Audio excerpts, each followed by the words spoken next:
Dear ladies and gentlemen, welcome to one of Naseej Academy's webinar series that aim to share knowledge, ideas, and reflections on topics of interest, new trends, and rapid technology. In the field of learning, knowledge management, digital transformation, libraries, and cultural institutions. Once we're talking about cultural institutions, let me tell you that our webinar tonight will be around this organization or entities. Our webinar today is about AI and cultural heritage with the title, What Makes AI Invisible? Cultural Heritage in an Algorithmic Environment. In this context, let me share with you first my reflection on the momentum of AI. I believe that our eagerness to equip artificial intelligence with human-like skills has led to the creation of new intelligences that are added to the human mind, and which the artificial intelligence then learns as a consequence. Thus, the intelligence then learns as a consequence. Thus, the processes will be in two directions, each feed the other. Based on that, when we talk about artificial intelligence and culture, the conversation often jumps straight to a big question. Will AI replace curator, archivists, historians? But this webinar begins from different point of view. The most important of AI, I guess, in cultural heritage is not as a replacement. It is environmental.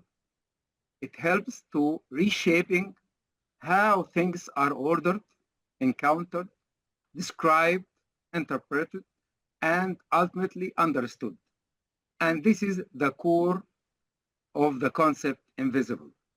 In this webinar, we will explore how AI affects the cultural conditions in which heritage lives. In other words, this webinar is not an argument against AI, but a way of looking closely at what AI does well in cultural heritage work, where it clearly supports access, analyzes, and care, and where its use can be both practical and responsible. To talk about this indeed, I am delighted to introduce our speaker today, Dr. Maria Mazzenga, the assistant professor at the Development of Information Science at Catholic University of America.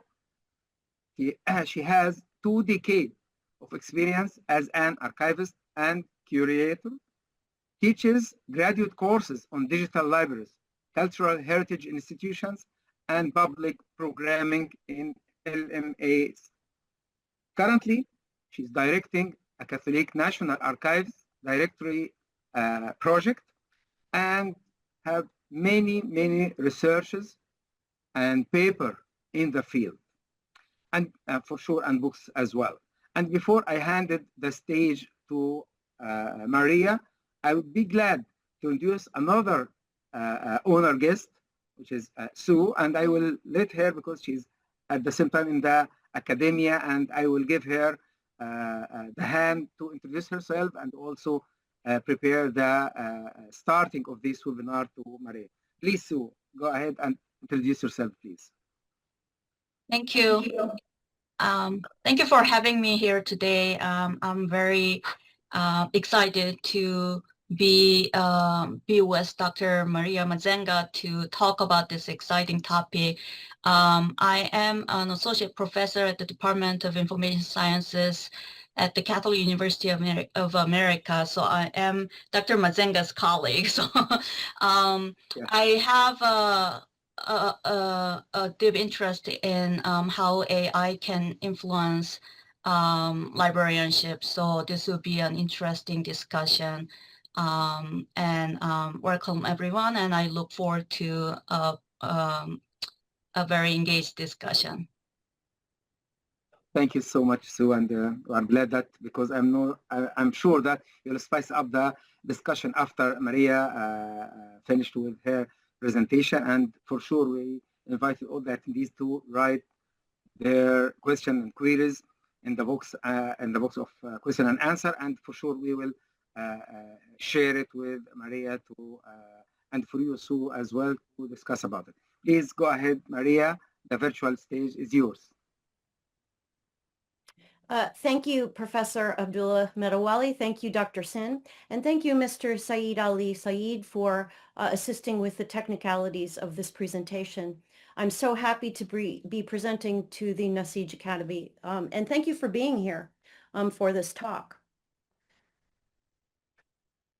So what I'd like to talk about is a reframing of the AI challenge, not about job replacement, but about invisible environmental change. I will cover 6 different hidden effects: the flattening of arrangement, displacement of encounter, valorization of the describable, homogenization of interpretation, simulation of wisdom, and disembodiment of heritage. And I'll talk about what AI does well for cultural heritage work, because this is not an argument against AI. It's just a way of looking at it in a way that we incorporate what might be being replaced into possible future solutions. So I'm going to be talking about what AI cannot do: preserving, witnessing, meaning making, and embodied connection. So, of course, as we know now, AI is transforming cultural heritage institutions with really remarkable speed. It can now transcribe hidden manuscripts. It can generate metadata for uncatalogued collections. It can answer reference questions. It can translate finding aids across languages. And it can surface connections among millions of digitized documents, vastly improving discovery of those objects, right? So the practical benefits of AI and digitization are real, and they're significant. Institutions with vast backlogs and limited staff can really quite suddenly make hidden collections discoverable. Researchers can find in seconds what once really required months to find. So these are the visible effects, the outputs, the measurable improvements in access and efficiency. But there's another set of effects that do deserve our attention, I believe. The changes AI brings that we may not notice precisely because they happen around us and not in front of us. And media theorist Marshall McLuhan observed that human beings are generally unaware of the environments in which they live. Rather, it is content that compels us. The search result, the transcription, the chatbot answer, right? Nonetheless, Ms. McLuhan's great insight, he observed it is the medium that delivers it that restructures our perception, our practices, and our sense of what matters. As he put it, we don't know who discovered water, but we're pretty sure it wasn't a fish, right? So here I attempt to name some of what may be becoming invisible as AI becomes the environmental ground of cultural heritage work over the next years and even decades.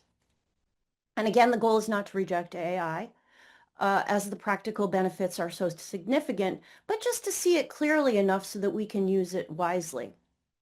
So what follows are 6 effects that may be reshaping our institutions in ways that we have not fully perceived. So effect number 1, the flattening of arrangement into access. So archives have always derived meaning from arrangement, right? We know of the principle of provenance that holds that records must be understood in relation to their origin.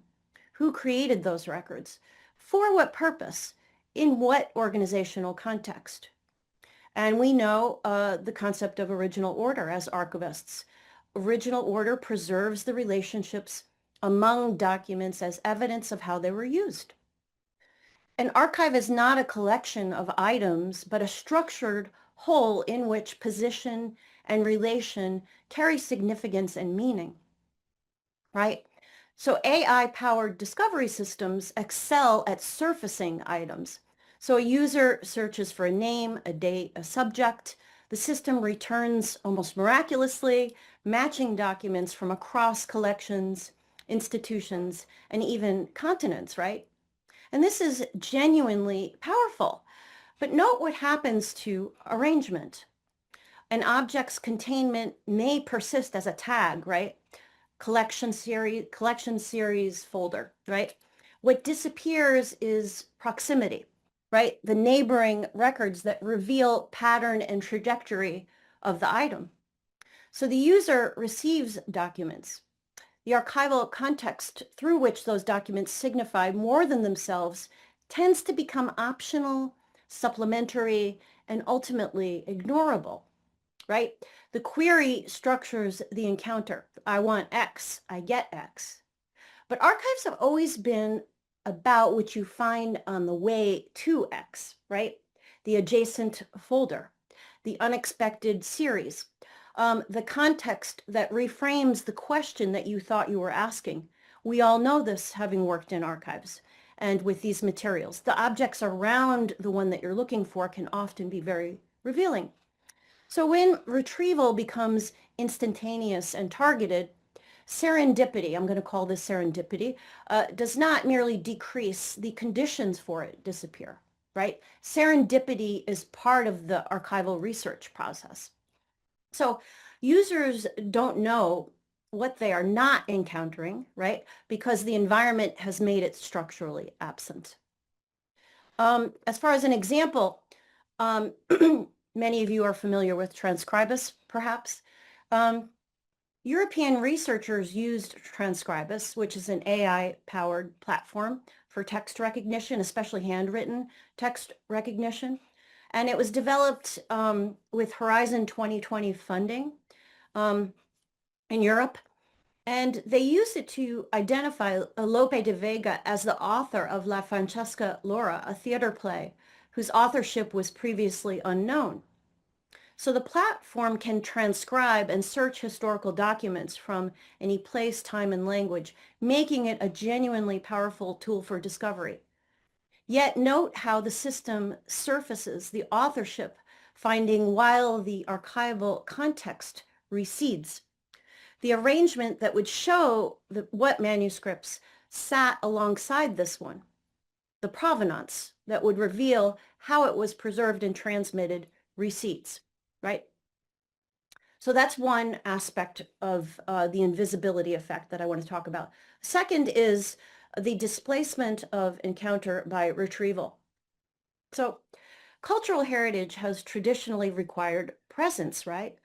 You traveled to the archive, you traveled to the museum, you traveled to the historic site, you stood before the object, right? Time passed, not as inefficiency, but as formation, right? I'm going to use the word formation here. The encounter was embodied, if you will. You inhabited the same space as the artifact, handled the document, or watched the curator or archivist handle the document. Experienced the silence of the reading room, right? This was not merely romantic, and I don't think I'm being nostalgic here. It was pedagogical, right? Heritage institutions form visitors and researchers through the discipline of presence, if you will. So AI enables retrieval from anywhere instantly, and the digitized manuscript or page appears on my screen in one country as readily as in another. The AI assistant summarizes its contents, suggests related materials, generates a transcription, and I have there accessed heritage without encountering it, right? What disappears is, I'm going to call this friction.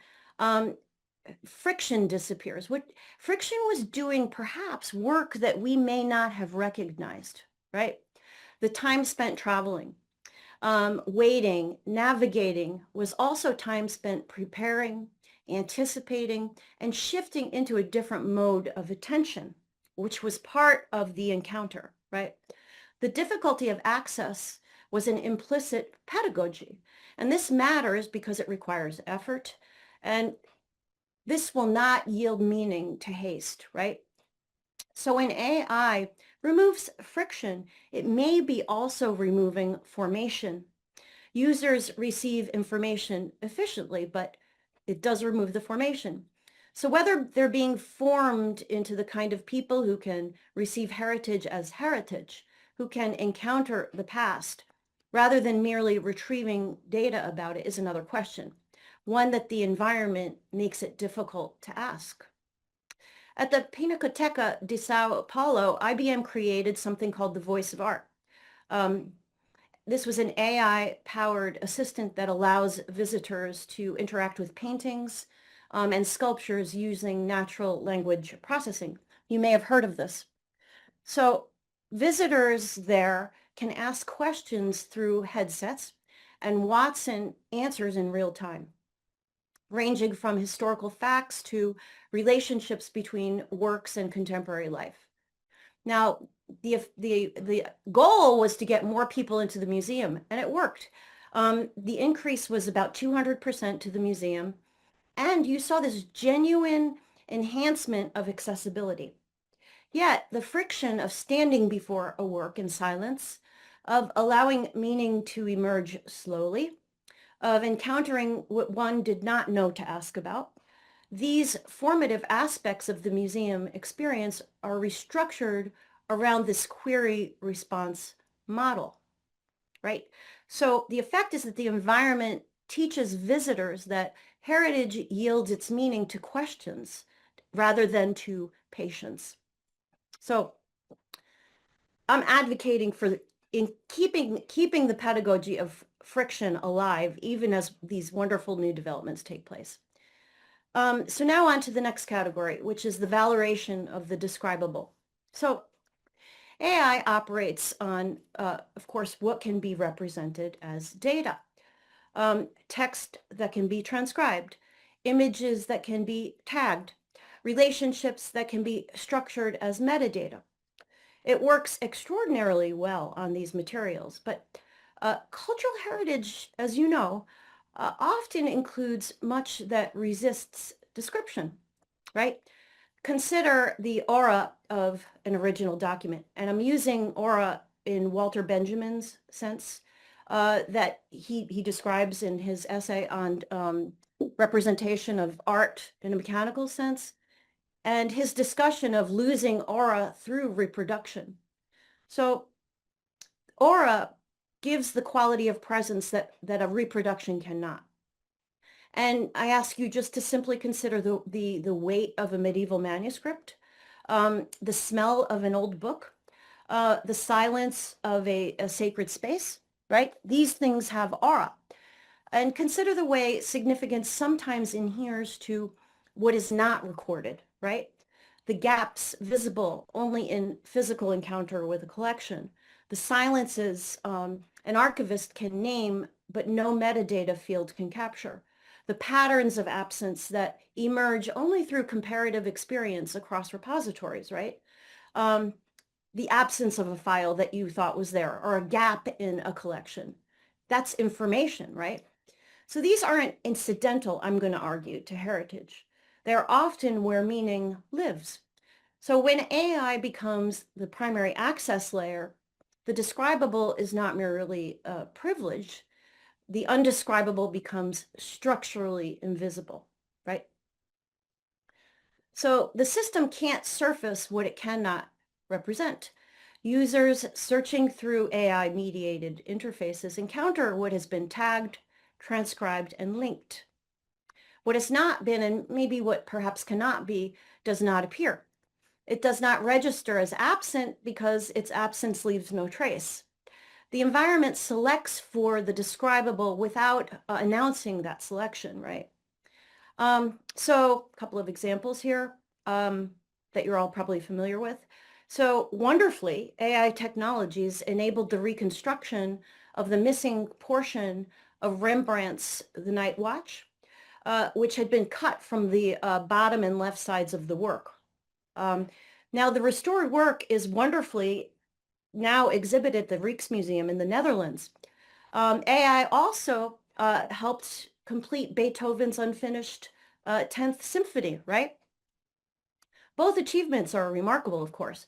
Both required extensive expert input to succeed. Of course, this wasn't done just exclusively by AI. As the European Parliament's Research Service emphasizes, quote, AI needs an expert input by researchers to succeed, as it is an important tool, but the human factor is also essential, right? But what cannot be reconstructed is the aura of the original creative art, the original creative act, the indescribable quality of presence that Benjamin identified, Walter Benjamin.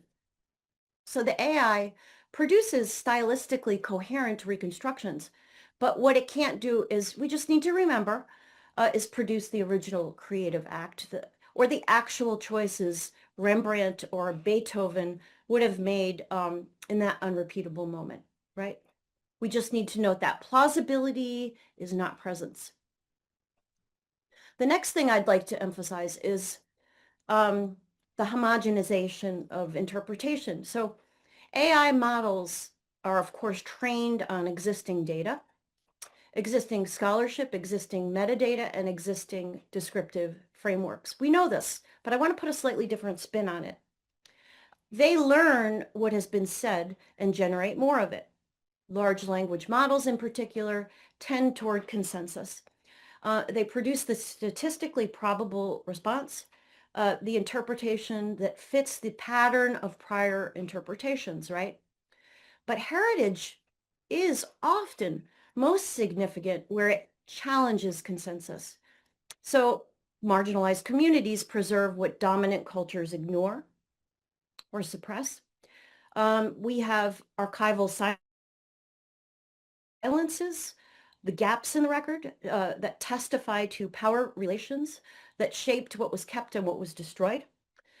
Dissonant interpretations, minority perspectives, and counter-narratives are precisely what a consensus-generating system will tend to suppress, not through malice, but just through structure, right? So the model reflects its training data. The training data reflects existing power arrangements. The output reproduces those arrangements while appearing neutral. As has been observed, bias is inherent in cultural heritage collections, and their digital versions and AI pipelines may amplify bias. So this bias is not merely a technical flaw to be corrected. It reflects historical reality, right? That all collections involve bias exists prior to any sampling. Unbiased data, even as an idea, is essentially ahistorical data.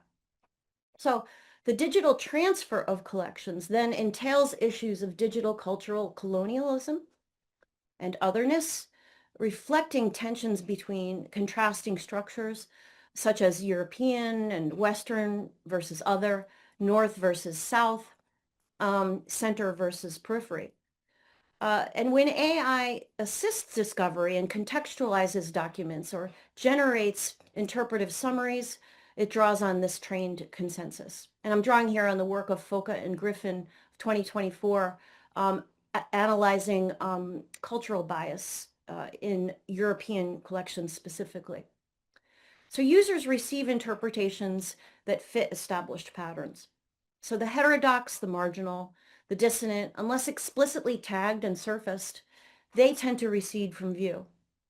The environment produces the expected and buries the surprising, all while presenting itself as comprehensive, a thing we need to look out for. And here I will bring up Leiden University's archaeological detection project. And again, I'm referencing the Foka and Griffin article. I can send that to anyone that's interested.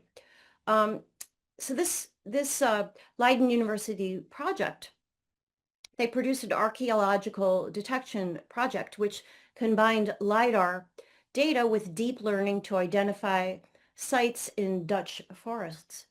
And this Heritage Quest project engaged over 6,500 citizens, citizen science volunteers, discovering that areas were under intensive cultivation 2,000 to 3,000 years ago. And this changed the understanding of local history. Now, this demonstrates AI's power to surface what was hidden, yet the training data determines what can be found, right? The system successfully detected barrows and Celtic fields, but it couldn't detect existing charcoal kilns, right? Because there was no training data for them. The scientists knew that the charcoal kilns were there, and these were kilns where they created charcoal, which is a slow burning, a slow burning object that's used for various purposes, from heating to forging different elements. And the scientists knew that the charcoal kilns were there, but the LiDAR couldn't detect it, right? So there was no training data for that. So the algorithm finds what it has been trained to recognize, and what lies outside its training data remains structurally invisible, is what I'm pointing out here. Okay. Then I wanted to mention the simulation of wisdom. So cultural heritage institutions have always provided more than information. We know that, right? They have offered wisdom, the capacity to interpret significance, to connect past and present, to help users understand not just what happened, but what it means, right? The wisdom is embodied in curators. It's embodied in archivists, librarians, educators who have spent years developing judgment, contextual knowledge, and interpretive skill. And I'm drawing here on the work of Lance Straight. I highly recommend his 2024 article on the future of knowledge and the fate of wisdom in the age of information. So I'm drawing from him here. Wisdom can't be reduced to data, right? He makes an argument, wisdom cannot be reduced to information, right? Because wisdom requires knowing what matters and why. And AI can simulate this function, right? AI can simulate, chatbots can answer questions. Generative models produce, contextual summaries. Recommendation systems suggest connections. So the interface looks like a knowledgeable guide, right? Conversational, responsive, confident. But users may not recognize the difference between pattern matching and understanding. And I suspect that many of our generation know this, but later generations may not know it, and they need to be taught the difference between pattern matching and pattern recognition and wisdom. So the invisible effect is not merely that users receive inferior guidance, that might not even be true, even though they may. It's that the capacity to recognize wisdom erodes, right? If the simulation is accepted as the real thing, users lose the ability to perceive what is missing, right? So they are trained by the environment to accept pattern-generated plausibility as understanding. And over time, the very concept of curatorial wisdom, right, hard-won, embodied, irreducible to algorithms, becomes difficult to articulate because the environment doesn't have a place for it. So experiments with generative AI reveal the depths of this problem, and I'll draw from this one example, again from Foka and Griffin's analysis. And what they discuss is when researchers ask DALL-E to create an archaic Greek Koros statue, and you can see that down in the lower left, the actual in the lower left.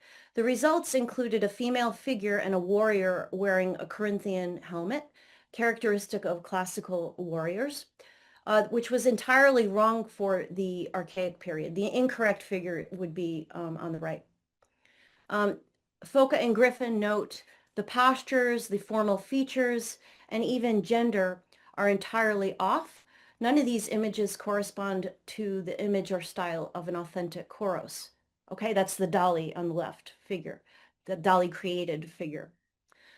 Similarly, when asked for a German medieval map with Jerusalem at its center, the AI produced results that failed to capture authentic medieval cartographic conventions. They note that a novice user with little knowledge of what a Koros actually looks like might create something completely inappropriate, and they wouldn't know it. So the simulation presents itself with confidence, right? The user lacks the formation, however, to recognize the gap between plausibility and accuracy. And yes, we can say these programs will improve, but there's always going to be new information that isn't included. And that's why we need the embodied expertise there in the room to mediate. So the archaic chorus follows the strict conventions developed over a century, the one on the left. The rigid frontal stance, the left foot forward, arms pressed to the sides, the fists clench, the distinctive archaic smile, highly stylized, and the geometric anatomy. So these aren't arbitrary choices. They reflect Egyptian influence. They reflect evolving Greek naturalism and specific funerary or votive functions. But when researchers asked DALL-E to generate the archaic Greek chorus, the result looked superficially classical but violated nearly every convention. That's the one on the right, the lower right. The contrapposto poses borrowed from later periods, the relaxed arms, naturalistic musculature, and sometimes they added female elements to the figure as well, right? So what happens here is the AI produces something plausible to the untrained eye, but historically incoherent, right? So this is the problem of plausibility. The simulation presents itself with confidence. A novice user, charmed by the aesthetic, might use the AI for teaching or even publication, and wouldn't know that they had gotten it wrong. So the gap between plausibility and accuracy requires exactly the kind of formation that AI-mediated access tends to bypass. Finally, I'd like to talk about the disembodiment of heritage. So heritage is, at root, a connection across time, right? It links present communities to ancestors, to places, to traditions that extend beyond individual memory. And this connection has always been embodied. You visit the homeland, right? You touch the heirloom. You stand where your forebears stood. The body's presence in place is not incidental to heritage. It's how heritage becomes real, how it forms identity and community. And AI enables access without presence, right? The screen becomes the site of the encounter. I can visit the archive. I can explore the museum. I can experience the historic site without leaving my chair. And I say those in quotes. Now, this is not nothing. This is very important. And sometimes it's the only access possible. But notice what the environment assumes. That heritage is information to be transmitted rather than relationship to be inhabited. And the user receives content about the past. Whether the user is connected to the past, right? Whether heritage is being transmitted or merely displayed is a question the environment can't ask. So cultural heritage institutions have always been in the business of formation, not just information, is the thing I'm asking you to not forget. They have shaped how communities understand themselves, how individuals locate themselves in time, how the past remains present. And when AI mediates the encounter, the formation may be happening elsewhere in the design of the interface, in the logic of the algorithm, in the assumptions embedded in the training data. So the user is still being formed, but by what and toward what has become invisible, right? Yet, institutions can resist this disembodiment through deliberate design. And I want to give you just one example that I know of. In March 2025, the Resilience Research Infrastructure for Religious Studies in Italy convened scholars, heritage professionals, and educators in Rome for a training program titled Religion for Senses: How to Read, Treat, and Hear Religious Sources. So the program deliberately privileged embodied encounter. At the Campo San Teutonico within Vatican City, participants engaged with tombstones, with epitaphs, with religious iconography as theological and cultural texts, ones that must be, quote, read through the senses and interpreted with care.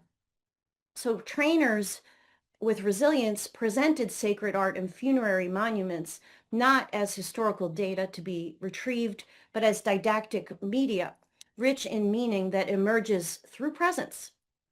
So a session on liturgical music, for example, focused on the loud tradition, which is popular devotional songs sung in confraternities and civic processions. And while the session presented a digital platform for encoding and analyzing these musical scores, the training itself required physical presence. Participants listened together in sacred space, experiencing what AI systems cannot encode. The resonance of sound in a particular place, the embodied knowledge of collective vocalization, the formation that happens when communities sing together. And as the trainers emphasized, addressing increasing religious literacy requires not only scholarly expertise, but pedagogical sensitivity, the kind of formation that happens through presence rather than retrieval. So the program really demonstrates that digital tools and embodied practice need not be mutually exclusive, but that institutions must deliberately design for formation, not only access. So a way forward, and I have some practical recommendations here for seeing what's around us. McLuhan's insight was that we perceive previous environments clearly only after newer environments have displaced them. We understood radio only after television. We began to see television's effects only as digital media rendered it obsolete. So the task for cultural heritage professionals is to perceive the AI environment now, right? Preserve friction deliberately, protect embodied encounter, make the invisible visible, and invest in human wisdom. And this doesn't, mean rejecting AI. The practical benefits are too significant, of course. So the European Parliament's research service acknowledges that AI offers these genuine opportunities for archival cataloging, information management, enhanced by AI, AI-assisted audience engagement, museums tracking attendance, forecasting needs, analyzing feedback. The Europeana platform is building a common European data space for cultural heritage, for example. None of this should be dismissed. But the same policy briefing that I'm drawing from here notes that museums and cultural heritage institutions have more than just economic importance. They're an identity factor and a contributor to social cohesion and stability. And UNESCO defines cultural heritage not merely as economic assets, but as the legacy maintained in the present and bestowed for the benefit of future generations. So this transmission across time is precisely what embodied encounter accomplishes and what retrieval systems cannot guarantee. So practically, this may mean deliberately preserving friction where AI might eliminate it. It may mean insisting on presence when screens offer convenience. It may mean, training users to recognize the difference between retrieval and encounter, between information and formation, between pattern matching and wisdom. It may mean asking what is not being surfaced, what communities are not being served, and what heritage is becoming structurally invisible. So we might add, institutions must also implement formation protection techniques, deliberate practices that preserve embodied encounter, formative friction, and the wisdom transmissions that AI systems cannot. So thank you. I'm happy to answer any questions. So much. Yeah, sure. I already mobilizing, but first of all, I would like to thank you so much. I always say that the very successful webinar that raising question more than answering questions, and that's what you did in this one. And for sure, you give us what we can call it a golden gate to look at the AI with a different perspective and from different angle as well. Not just it's not just a tool, but also it's a way to facilitate and make the cultural environment more accessible, more reachable for the audience. So thank you about this. Now I will give a few minutes for Dr. Sue to give a reflection on the what you just presented. till I just also collect more questions from our attendees. Please, Dr. Su, go ahead and give us what tickling in your mind after this presentation from Maria. Yes, Su. Thank you. And thank you, Maria, for a wonderful presentation. I think people talk a lot about AI and how this can be used and implemented in different practices, but I think what you presented was well framed in terms of looking at not just the benefits of using them, but the other side of it. And also, I like that you also consider the longer term perspectives in terms of how this can impact the profession. Looking back, some of the activities that has happened so far, some of the examples you shared were obviously, you know, concerns of our profession. And I don't know if we have a good solution for that yet, but it's important to be aware of what are concerning with the adoption of AI technology. And I think I agree with Professor Metalopoli that, you know, you gave a lot of questions that we as information professionals need to keep, you know, considering and exploring. So thank you for the wonderful presentation. Thank you so much, Sue, for this one. And for sure, I think AI become a fact. We can't ignore it, especially that I can find some of attendees use the AI as an AI agent, and it helps us, like Ms. Jumana just use AI just to attend and record and analyze this webinar, which is before AI was something like a dream or something in a fantasy. So now it helps. But the most important thing that the outcome of the AI agent is how we can use this one to elaborate more our thoughts and have more ideas. Okay, let's jump directly to a question that we received. I try to classify it in a way that merging the similar with the concept. Let's start with the first one. It's when you say AI is an environmental change rather than a tool, how should cultural institutions rethink about that in a responsible and accountable way? I think he's starting with the last thing that you started with. Please, Maria, and for sure, any comment or any reflection with you, Sue, can be added.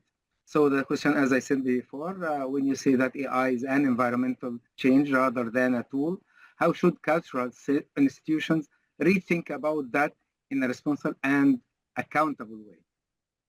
Yes, so I'm really drawing on the work of Marshall McLuhan, a media ecologist from the 20th century. He's been built on by people like Lance Straight.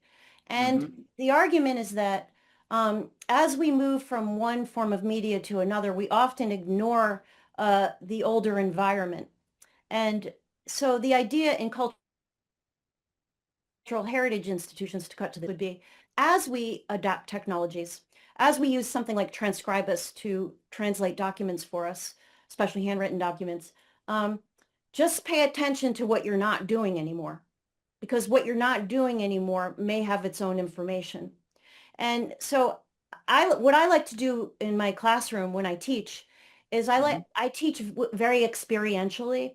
I like to bring my students to the institutions that we're studying. And I would say preserve the experiential aspect of whatever cultural heritage institution that you're managing. And don't lose that in favor of, okay, we're going to put everything online and maybe not invite people in as often. So I would say you can balance it. You could do the two together, like the resilience program in Rome did. Have people listen to music, go and sit in sacred spaces, but also use the digital tools to enhance the experience. Great, thank you. So you need to give more elaboration or anything? Yeah, I agree with what Dr. Mazzenga mentioned, but you know, it's also, I kind of consider the AI technology as an addition of the tools that we have. And if you look at it, I mean, the way that the technology works is amazing. But if you just look at it as another tool to adopt for us to do what we want to deliver and what users can use, you can maybe take another perspective on it, because it can maybe be a good substitute of something that we've been doing, but then it's not doing everything what we do, and you just kind of have to understand what AI can do, and what it cannot do. And I think Dr. Mazzenga's presentation kind of laid out pretty well in terms of what it can do well and what it cannot. And I guess identifying that for us is important so that we can make most use of what it can offer and not just be taken over on the technology in terms of what we value as profession. So. Can I add to that? Can I add one Yeah, more point? So when I was preparing this paper for this webinar, the studies that I found studying how AI is used and its effects on cultural heritage were all European. I actually mostly study U.S. cultural heritage. I do some work in Europe too, but what I found is I couldn't find any studies that are U.S.-based policy papers comparing how AI was used across institutions. So my point is that we need to study it. There need to be studies of how AI is affecting populations, what might be being lost in transitioning to AI to create finding aids or digital collections, those sorts of things. So I would also add, preserve friction, but also let's have a few more studies on the effects of AI among information professionals such as ourselves. Perfect. Maybe I hypothesize that because in Europe there is a huge number of monuments and some sort of museum. So that's make this is a good piece of art or pieces of art that could be under examined or something like that. Could be, but I think still in the state there is a many of these special that is open museum that we can say. The next question is about the invisibility, because I think that the term you raised is a little bit need to revisit from time to time with the way that you deliver to us. The question is, what makes AI invisible in heritage context compared to earlier technologies like digitization, for example? I like this question. Yeah, that's a good question. And one thing I struggled to do in this paper was, of course, AI is an extension of digitization, right? So digitization began happening a couple of decades ago. And AI is now taking digitization to the next level. That's it. So that's I agree with that. The basis of that question, which is that digitization is not separate from AI. It's actually, AI is an extension of it. And so if I were going to redo this, I didn't have an hour to talk about that, but if I were going to elaborate a little bit further, I would actually do more a longitudinal focus and talk about how digitization itself has some of the same effects that AI does. Perfect. I'm just confirming that will not take more than 5 to 10 minutes just for the question, because I know that your time is a little bit tight somehow, so we'll keep it.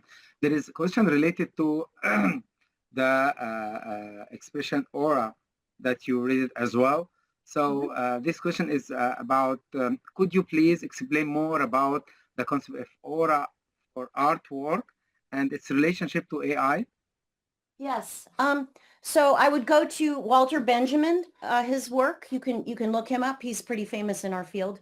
He wrote an essay on what happens when you reproduce art pieces in the 1930s.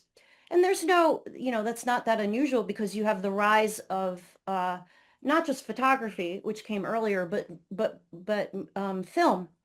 So he focuses on the aura of objects and examines philosophically the aura of objects, and that the presence of the object has an aura to it that you cannot capture in any reproduction.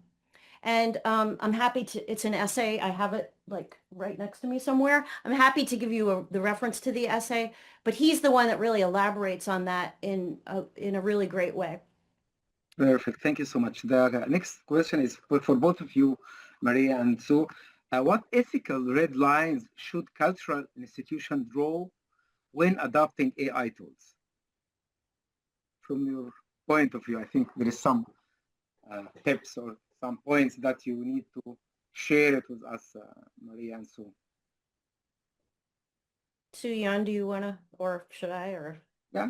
Well, I mean, in the ethical perspective, the most concerning part is hallucination. The example Maria shared with the Dali production of the sculpture, AI can make anything look weird and when it's not actually the truth. So whether it's an object or information, that's something that you need to be cautious about, especially when users are trying to discover some information based on it, have some experience based on it. This can, if you consider this in a longer term perspective, this is really concerning part, I think. And so in terms of the practice, there has been a lot of discussion on how do we train users, how do we train ourselves in terms of using AI ethically. I've been looking at some of the cultural heritage implementation of AI, and some of the cases they mix up some of the cultural background into one artifact they generate, and those are a little bit concerning in the way that we deal with cultural heritage. So I think the first thing is getting the awareness delivered widely for any users of AI, and then particularly for people who are working in cultural heritage to be more cautious in terms of checking the factual background of any adoption of AI. Yeah, excellent. Yeah. Okay. Yes, Maria? Yes, Thank I would add the studies that I looked at emphasize the role of human experts to be able to check data. We could ironically have a new rise of subject specialists in archives and information science, because we've been kind of moving away from subject experts toward information specialists. But we need subject specialists, right? The other thing is that I think there has to be something, some kind of transparency related to training data.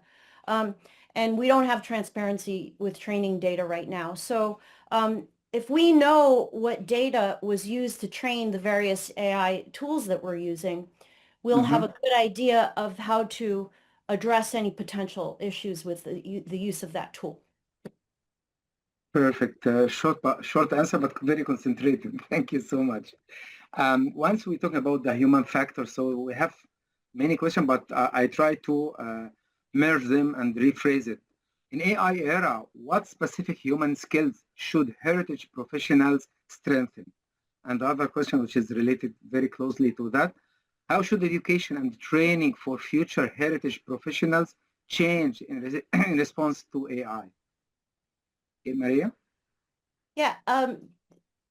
So what I do with my students is I talk to them about having people skills and engagement skills, and actually going out and working with objects. That's one way, is that they actually know how to engage different populations. And to me, that's preserving friction in the pedagogical sense. But I also have them go and explore different tools. Like I did an exercise with my students. I have a course called Foundations of Digital Libraries, and I had them go create metadata using an LLM. And then they had to assess where the problems were with the metadata as they looked at the document that metadata was created for.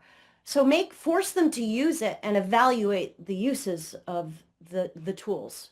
So I think it's a constant self-reflection back on the uses of the tools. So preserve friction by having them go out among the objects and present materials and create exhibits, their own exhibits, and also use AI tools to work with cultural heritage objects and create assignments and assessments about whether they're working skillfully or not and where they're weak. Mhm. Perfect. Sue, you need to elaborate more. Need to add something? Yeah, I totally agree about the assessment part. Not every AI tools are created in the same way, or not every AI tools are created for the same purposes. So it's important to understand the way that it functions and how it's originally designed, and you kind of have to assess them carefully to make sure that you use them properly for your own purpose. And that is something that as a user of AI tools, you need to have a good understanding of. Another part that I was thinking is that you also need to understand how you can communicate efficiently with AI. And that's part of it is kind of training it in a way that you want. I've talked with one of the classic language professor before, and she was like, I cannot let our students use AI because the AI is not trained with like classic languages. So another thing is like how well trained a tool, an AI tool can be with types of cultural heritage collection you're dealing with. And that's something that you might want to have some understanding of. And potentially if there is a way of making AI trained in that aspect, maybe that's something that you can also contribute advancing the AI technology for cultural heritage discipline. Yeah, for sure. And for sure, the environment, or what we call it, the vibe that you train the AI tool within it also affect about the outcome that you will get from it. So because of the time, I will read the last question, which is a little bit philosophical and practical as well. It's about how do we avoid becoming technologically dependent while still benefiting from AI? How do we avoid becoming dependent? Technologically dependent, and at the same time, that trying to benefit from AI. Well, I mean, that's exactly what I've been, kind of talking about here is preserve some of the old functions that we have in our cultural heritage institutions. Okay. Do research on actual objects, visit cultural heritage institutions, but also learn how these amazing technologies can enhance understanding of those objects and those institutions. Perfect. Yeah, So I think it's a little bit difficult, when you see this amazing technology coming out, yeah, and the big then wave. you intend to just follow what's going on, and that's what exactly happened when the ChatGPT was released. Everyone started using it, got fascinated about the tool itself, with all the the graphics, images, non-texture elements that it can generate and work with. I think it's a fascinating tool for anyone who's working in the cultural heritage, but you also have to understand what is the core of your profession, and is this tool just for generating things that looks nice and cool, or does it actually do some of the work that we value as a core value of the profession? I think that's the distinction you need to make when you use these tools. Yeah, and if I can add it in this context, I think the human creativity is the golden gate for something like that. The more that you focus on your creativity, using the AI for the routine or the things that facilitate this one, so you will have more opportunity to create something unusual or away of this one. So I would like to thank you so much, Maria, and Sue as well, and all this wave or flow of hearts and thumb up is a very tangible and visual response from our attendees about how we succeeded to deliver the message, mainly Maria, and also raising questions that I think everyone will take it with him when he just left this webinar. So I'm really appreciate this one, and for sure that we'll be looking forward to seeing you again in another webinar with other way, and I will leave the last word for both of you as our honorable guest and speaker. I'll start with Maria, please. Well, thank you for having me. I hadn't, this topic just came up when I started thinking about it. Okay. As a result of you requesting me to do the presentation, and I learned a lot just doing the research, and I'm really glad to have shared it with all of you. Thank you for the opportunity. Thank you. Thank you. Yes, Sue, please. Thank you so much for this opportunity. I really enjoyed hearing Maria's presentation, but I also enjoyed a lot with all the questions. These are really great questions and made me think a little bit further on the topic too. So thank you everyone for the great discussion. Thank you both, and thank you for our attendees, and looking forward to seeing them in the upcoming webinar from Naseej Academy. Thank you guys so much. Have a wonderful day.